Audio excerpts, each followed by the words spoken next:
الرحمن الرحیم اللہم الہمنی رشدی واعوذنی من شر نفسی۔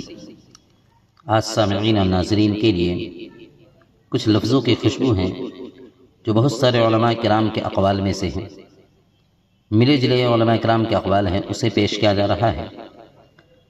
فرمایا جاتا ہے علماء کرام کی طرف سے کہ گناہ کسی نہ کسی صورت میں دل کو بے قرار رکھتا ہے۔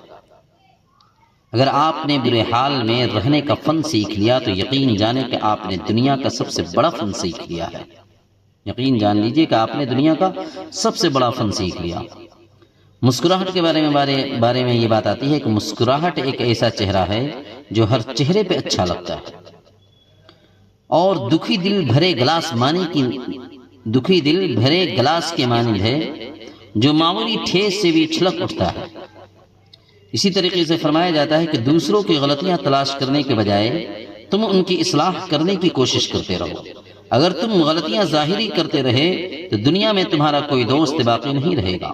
یہ امام شافعی رحمۃ اللہ علیہ کے اقوال میں سے۔ اسی طریقے سے فرمایا جاتا ہے کہ دوست کی شیرینی کو ایک دفعہ کی رنجش کی یاد بھی ہمیشہ زہر آلود کرتی رہتی ہے۔ وہ تھوڑا عمل جو ہمیشہ کیا جائے اس بڑے عمل سے اچھا ہے جو اکتا کر کے چھوڑ دیا جائے۔ چاہے غلط سوچو لیکن ہمیشہ خود ہی سوچنا چاہیے۔ بحث کرنے کے بجائے بحث سے دور بھاگنا سب سے بڑی یہ جیت ہے۔ عقل کا بہترین مرحلہ خود شناسی ہے، یعنی خود کو پہچاننا ہے۔ اسی طریقے سے فرمایا جاتا ہے کہ آنسوؤں کو بہہ جانے دو، یہ غموں کو مایوسیوں میں تبدیل ہونے سے روکتا ہے۔ گناہوں پہ نادم ہونا اس کو مٹا دیتا ہے، اور نیکیوں پہ مغرور ہونا یہ نیکیوں کو برباد کر دیتا ہے۔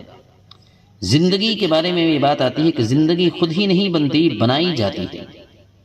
اور دولت کے بارے میں یہ بات آتی ہے کہ دولت پانے کے بعد انسان سمجھتا ہے کہ دنیا اس کی جیب میں ہے، وہ دولت پا کر سچے رشتہ داروں کو بھی بھول جاتا ہے۔ آج کے انسان کی حالت ہے کہ دولت پا کر اچھوں کو سب کو بھول جاتا ہے۔ حیا اور شرم عورت کا حسن ہے۔ دنیا کی عزت مال سے ہے اور آخرت کی عزت اعمال سے ہے۔ ظالموں کو معاف کرنا یہ مظلوموں پہ ظلم کرنا ہے۔ کم بولنا یہ حکمت ہے، اور کم کھانا یہ صحت کے لیے بہت ہی اچھا ہے، اور کم سونا یہ عبادت کی طرح ہے، اور لوگوں سے کم ملنے جلنے میں یہ عافیت ہے۔ عافیت اسی میں کہ لوگوں سے زیادہ نہ ملا جائے، بلکہ اپنی عبادت پہ، اپنی تنہائی اور اپنی خلوت کو صحیح استعمال کرنے پہ انسان کو غور کرنا چاہیے، اور ان باتوں پہ عمل کی اللہ توفیق نصیب عطا فرمائے۔